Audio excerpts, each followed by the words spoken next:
Hello friends, स्वागत है आपके अपने चैनल आकाश पाठशाला में। लास्ट लेक्चर में हम लोगों ने आउट ब्रीडिंग डिवाइसेस को पढ़ा हुआ था, जिसमें हम लोगों ने जाना हुआ था कि जो ऑटोगैमी का प्रोसेस है, ठीक है, मतलब सेम फ्लावर पे जो पॉलिनेशन का प्रोसेस हो रहा है उससे कैसे बचा जा सकता है। सो अगर अभी तक आप लोगों ने प्रीवियस वीडियो लेक्चर नहीं देखा है तो उसका लिंक आप लोग को डिस्क्रिप्शन में मिल जाएगा।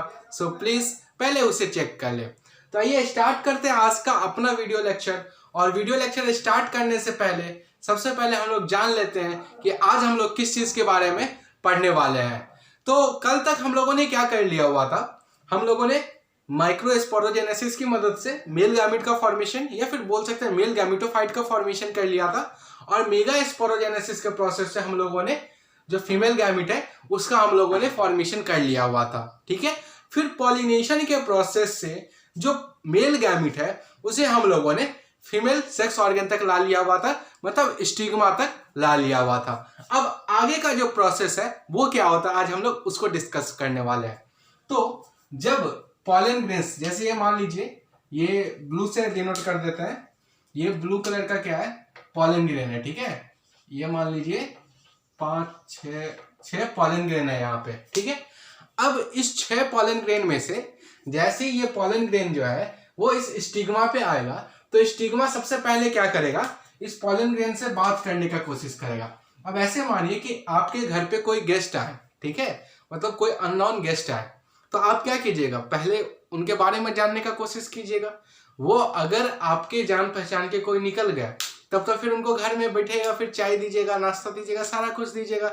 लेकिन वो कोई अननोन है, कहीं से कोई लिंक नहीं निकला, वो बिना जान पहचान का ही है, उस कंडीशन में आप क्या बोलते हैं कि आप जाइए, हम आपको नहीं जानते हैं, करते हैं। सेम इसी तरह से ये स्टिग्मा भी करता है। क्या करता है, स्टिग्मा पे पॉलन ग्रेन्स आ गया, ठीक है, तो सबसे पहले केमिकल सिग्नल का यूज करते हैं ये लोग। ये केमिकल सिग्नल का यूज करेंगे और पॉलन ग्रेन से पूछेंगे, भाई तुम मेरी ही स्पेसिस को हो, ठीक है। अगर ये बोल देगा हाँ हम तुम्हारी ही स्पेसिस के हैं, हम दोनों जान पहचान के हैं, तब तो इस पॉलन ग्रेन को वो क्या कर लेगा, एक्सेप्ट कर लेगा, ठीक है। लेकिन अगर वो दूसरे स्पेसिस का है, उस कंडीशन में तो ये एक्सेप्ट नहीं करेगा। अब खुद सोचिए, अगर आम का पेड़ है, ठीक है, उस पे आ जाएगा पॉलन ग्रेन अमरूद के पेड़ का, तो बताइए फ्यूजन होगा वहां पे, कभी नहीं होगा। सेम इसी तरह से क्या करता है, जो ये स्टिग्मा है, ठीक है, या फिर जो पिस्टिल कंप्लीट स्ट्रक्चर का ही बात कर लेते हैं, जो पिस्टिल है इस पॉलन ग्रेन के साथ केमिकली बात करने का कोशिश करेगा, और उस बात में जो इसके सेम स्पेसिस का पॉलन ग्रेन रहेगा उसको ये क्या करेगा, एक्सेप्ट कर लेगा, और जो इसके जान पहचान का नहीं होगा उसको पहली फुर्सत में यहां से निकाल देगा। तो अब यहाँ पे देखिए क्या हो गया, 6 आया हुआ था, तो मान लीजिए जो 4 था वो इसके जान पहचान का नहीं था, तो इसको क्या किया, यहां से भगा दिया। अब कितना बचा 2, ठीक है। अब ये 2 क्या कर रहा होता है वो हम लोग देखते हैं। तो ये जो प्रोसेस था कि जो पिस्टल था वो पॉलन ग्रेन को पहचान रहा था with the help of chemical signal, इसी को हम लोग क्या बोल देते हैं, पॉलन पिस्टल इंटरेक्शन। कोई दिक्कत यहां तक पॉलन पिस्टल इंटरेक्शन में हो गया समझ में। अब जब हम लोगों ने देखा पॉलन पिस्टल इंटरेक्शन हो गया, अगर ये पॉलन ग्रेन को अब एक्सेप्ट कर लिया तो हम लोग क्या बोल देते हैं, ये पॉलन ग्रेन कंपेटेबल है। अगर वो एक्सेप्ट नहीं कर पाया था उसको हम लोग क्या बोलते हैं, इनकम्पेटेबल बोल देते हैं, ठीक है। अब अगर ये पॉलन ग्रेन एक्सेप्ट हो गया तब ये पॉलन ग्रेन क्या करेगा, अब इसको एंटर होना है फीमेल में। तो अब वो एंटर कैसे होता है वो प्रोसेस हम लोग देखने वाले हैं। तो अगर याद हो आप लोगों को, तो जब हम लोगों ने पॉलन ग्रेन का स्ट्रक्चर पढ़ा हुआ था तब हम लोगों ने देखा हुआ था कि बाद में जो माइटोसिस हो रहा था तो पॉलन ग्रेन के अंदर में 2 सेल का फॉर्मेशन हो रहा था, याद है। जिन्होंने पहले का वीडियो नहीं देखा है तो उसका लिंक मिल जाएगा डिस्क्रिप्शन में, तो वहां जाके चेक कर ले, क्योंकि वो जब क्लियर हो जाएगा तो ये समझने में आप लोग को बहुत आसान हो जाएगा। तो आइए आते हैं, हम लोगों ने क्या जाना हुआ था, जो पॉलन ग्रेन्स है माइटोसिस हुआ तो माइटोसिस क्या हो जा रहा था, इसी सेल में एसिमेट्रिकल डिवीजन हो जा रहा था, ठीक है। और एसिमेट्रिकल डिवीजन होने के बाद एक छोटा सेल बन रहा था, ठीक है, जिसे हम लोगों ने क्या बोल दिया हुआ था, जनरेटिव सेल, ठीक है। और जो बड़ा सेल था उसे हम लोगों ने क्या बोल दिया हुआ था, वेजिटेटिव सेल। 2 सेल बन रहा था, जनरेटिव और वेजिटेटिव सेल। और अगर याद हो तो इस वेजिटेटिव सेल का हम लोगों ने दूसरा नाम क्या दिया हुआ था, ट्यूब सेल। आया याद? क्या क्या ध्यान रखना है कि जो पॉलन ग्रेन्स है वो दो टाइप के सेल से बना हुआ था, एक जनरेटिव सेल, दूसरा वेजिटेटिव सेल, जिसी को हम लोग क्या बोल रहे हैं, ट्यूब सेल। कोई दिक्कत यहाँ पे? तो जब हम लोगों ने इस स्ट्रक्चर को देखा, अब इस पॉलन ग्रेन्स को थोड़ा बड़ा कर देते हैं, ठीक है, ताकि समझने में ये रहे। ये बड़ा सा पॉलन ग्रेन हो गया। अब ये क्या हो जाएगा आपको, जनरेटिव सेल, और ये क्या हो गया, सॉरी ये क्या हो गया, वेजिटेटिव सेल। अब ये वेजिटेटिव सेल क्या करता है, जो इसका साइटोप्लाज्म है वो ट्यूब के स्ट्रक्चर जैसा बनने लगता है, वो धीरे धीरे फैलने लगता है। इसके आप रिलेट कर सकते हैं, जैसे मान लीजिए होली खेलते हैं, ठीक है, और होली में हम लोग क्या करते हैं, जो बलून है उसके अंदर कलर डाल देते हैं। तो जब बलून में ऐसे नॉर्मल कंडीशन में अभी तो वो कितना छोटा सा लगता है, लेकिन अगर उसमें जब हम लोग पानी डालते जाते हैं तो कैसे धीरे धीरे स्ट्रेच होते जाता है नीचे की तरफ। सेम उसी तरह का कुछ डायग्राम यहाँ पे बनना स्टार्ट हो जाएगा, ठीक है। तो अब क्या होगा, ये जो वेजिटेटिव सेल था, ठीक है, जो पॉलन ग्रेन का वेजिटेटिव सेल है, ये अब धीरे धीरे क्या हो जाएगा, ग्रो करना स्टार्ट हो जाएगा, ठीक है। ये ग्रो करना अब धीरे धीरे स्टार्ट हो गया।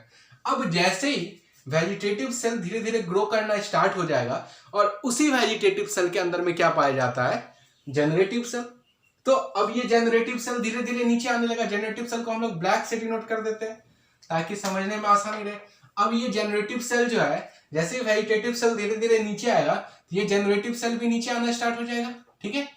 अब अगर याद हो तो हम लोगों ने देखा हुआ था, जो 60% एंजियोस्पर्म जो है वो टू सेल्ड स्टेज में ही अपने पॉलन ग्रेन को रिलीज कर दे रहा था। टू सेल से मतलब क्या था कि बस उसके अंदर जनरेटिव सेल था और दूसरा क्या था, वेजिटेटिव सेल था। लेकिन जब वो अब धीरे धीरे स्टाइल की तरफ जा रहा था, तो फिर से माइटोसिस का हो रहा था, जिधर जो गैमेटोफाइट था वो मेल गैमेट में कन्वर्ट हो रहा था। तो जब ये जनरेटिव सेल जो है धीरे धीरे नीचे जा रहा था, उस कंडीशन में यहाँ पे क्या हुआ, माइटोसिस का प्रोसेस हुआ, और माइटोसिस का प्रोसेस करके ये क्या हो गया, ये एक सेल बना लिया। अब ये जो है, ये क्या है, ये मेल गैमेट है, ठीक है। अब ये क्या बन गया, ये मेल गैमेट बन गया, ठीक है। अब ये धीरे धीरे नीचे आ गया। अब ये कहां पे आ गया, स्टिग्मा के अंदर, सॉरी स्टाइल के अंदर अब ये एंटर कर गया। तो अभी उसको हम लोग वहीं छोड़ दे रहे हैं। अब आते हैं हम लोग इस पे, ओवरी पे, ठीक है। ओवरी में हम लोगों ने क्या देखा हुआ था, लॉक्यूल था, मतलब जो खाली स्पेस था लॉक्यूल था। उसके अंदर में हम लोगों ने एम्ब्रायो का फॉर्मेशन किया हुआ था मेगा स्पोरोजेनेसिस में, तो वो भी वीडियो आप लोगों को मिल जाएगा लिंक डिस्क्रिप्शन में। तो इसका स्ट्रक्चर हम लोग साइड में देख लेते हैं, फिर इसके अंदर देखते हैं। तो हम लोगों ने क्या देखा हुआ था कि ये एम्ब्रायो सेक था, ठीक है। उसके माइक्रोपाइलर एंड पे, माइक्रोपाइलर किसे बोला हुआ था, जो इंट्यूगमेंट था, ठीक है, इंट्यूगमेंट के बीच में जो गैप था उसको हम लोगों ने माइक्रोपाइलर एंड बोला हुआ था। और माइक्रोपाइलर एंड पे क्या पाया जा रहा था, सिनर्जिड्स पाया जा रहा था, और फिर क्या हो गया, एंटीपोडल्स पाया गया था, सॉरी सिनर्जिड हो गया, फिर एग सेल पाया गया था, ठीक है। बीच में क्या पाया गया हुआ था, पोलर न्यूक्लियाई था, और फिर चलाजल एंड पे क्या था, 3 एंटीपोडल्स था। यहां तक कोई दिक्कत? कैसे हुआ तो वो आप लोग प्रीवियस वीडियो लेक्चर देख के वहां पे सारा कुछ एक्सप्लेन किया हुआ है कि हर एक चीज का फॉर्मेशन कैसे हुआ है, लिंक डिस्क्रिप्शन में मिल जाएगा उसका। ये हो गया, ये किसका है, एम्ब्रायो सेक का है। और जब हम लोगों ने इसके बारे में पढ़ा था तो हम लोगों ने जाना हुआ था कि सिनर्जिड में एक स्पेशल स्ट्रक्चर रहता है, ठीक है, जिसे हम लोग क्या बोलते रहते हैं, फिलीफॉर्म एपार्टस था। याद आया, सिनर्जिड में फिलीफॉर्म एपार्टस पाया गया था। और जब हम लोगों ने इसके फंक्शन के बारे में जाना हुआ था तो उसका काम क्या हो रहा था, जो पॉलन ट्यूब है उसको डायरेक्शन दिखलाना, पॉलन ट्यूब को अपनी ओर अट्रैक्ट करना था। तो अब इसके अंदर, इस लॉक्यूल के अंदर में क्या पाया गया, ठीक है, इसको ब्लू कलर से बना दे रहे हैं। इस लॉक्यूल के अंदर में क्या पाया गया, एम्ब्रायो सेक, ये माइक्रोपाइलर एंड पे क्या हो गया, 2 सिनर्जिड्स, एक एग सेल, बीच में पोलर न्यूक्लियाई, और फिर चलाजल एंड पे क्या था, एंटीपोडल्स था, ठीक है। ये क्या हो गया, फीमेल। अब हम लोगों ने अभी क्या जाना, जो सिनर्जिड पे फिलीफॉर्म एपार्टस है वो क्या कर रहा है, इसको अपने तरफ अट्रैक्ट करेगा, ठीक है। अब ये अट्रैक्ट करके धीरे धीरे अट्रैक्ट करके यहाँ पे पहुंच गया, ठीक है। और इसी के साथ ये जो मेल गैमेट है ये भी अब धीरे धीरे नीचे की तरफ आ गया, मेल गैमेट भी अब यहाँ पे पहुंच गया है। और फिलीफॉर्म जो स्ट्रक्चर है उसके मदद से क्या हो जाएगा, अंदर हो जाएगा, और अंदर क्या होगा वो भी हम लोग देखेंगे लेकिन अगले वीडियो लेक्चर में। तो हम लोगों ने क्या देखा कि जो पॉलन ग्रेन है सबसे पहले क्या हुआ, वो कंपेटेबल है या इनकम्पेटेबल है वो देखा गया, जिस प्रोसेस को हम लोगों ने क्या बोल दिया, पॉलन पिस्टल इंट्रैक्शन। फिर जो पॉलन ग्रेन का वेजिटेटिव सेल है वो उसके अंदर में ग्रोथ होना चालू हुआ, और उसी ग्रोथ के साथ जेनेटिव सेल धीरे धीरे नीचे आने लगा, और फिर जो सिनर्जिड्स के ऊपर जो फिलीफॉर्म एपार्टस था वो इसको अट्रैक्ट किया, ठीक है, और वो अट्रैक्ट करके कहाँ पहुंचा दिया, इसको जो एम्ब्रायोसेक है वहां तक पहुंचा दिया। तो इस तरह से जो मेल गैमिट है वो यहां तक पहुंच गया। सो आई होप आपको ये पॉलन पिस्टल इंट्रैक्शन कंप्लीटली समझ में आ गया हो। और इसके आगे क्या होता है, डबल फर्टिलाइजेशन होगा तो उसके लिए एक अलग लेक्चर ही बना लेंगे, क्योंकि ये ज़्यादा लंबा हो जाएगा तो ये समझने में फिर आप लोगों को दिक्कत हो जाएगा। तो ज़्यादा लेंदी और ज़्यादा कॉम्प्लिकेटेड कोई चीज़ को बनाना नहीं चाहिए। सो आई होप आपको ये लेक्चर समझ में आया होगा, और अगर पसंद आया तो प्लीज़ चैनल सब्सक्राइब करें, वीडियो लाइक करें, और जो भी डाउट हो उसे कमेंट सेक्शन में पूछें, और इसे अपने फ्रेंड्स के बीच में भी शेयर करें ताकि उन्हें भी कुछ हेल्प मिल सके। So thank you.